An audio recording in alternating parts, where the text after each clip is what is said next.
Thanks for joining us. A Johnstown man who pleaded guilty to raping 2 young boys was in court today to learn his fate, and we're told it almost didn't happen. Because going into sentencing, prosecutors say Michael Grimm had a change of heart and actually wanted to withdraw the plea that he made in July. And Maria Miller was in that courtroom today. Maria, what changed his mind?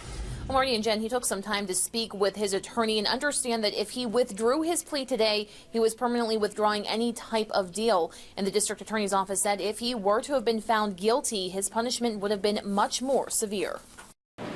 There was some hesitation at first before being sentenced today as to whether or not he would withdraw the guilty plea. If he were convicted on all 3 cases, there were potential mandatories of 35 to 70 years. But that quickly changed after Michael Grimm talked one-on-one with his attorney, and instead he left court Monday as a sexually violent predator, now facing 8 to 30 years in prison. He was given 4 to 15 years on one of the victims, then he was given 4 to 15 years on the other victim. So it's an 8 to 30-year sentence total, and yes, we're very pleased with that.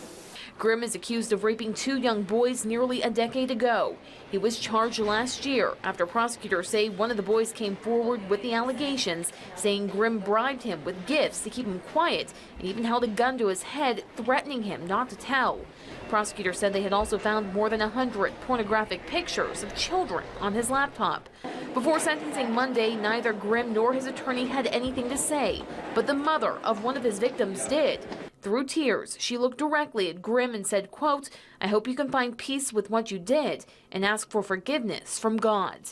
Obviously, this has been a case that's been a difficult struggle for everyone, but everyone seems pleased with the outcome, and we're very happy that it was able to be completed today.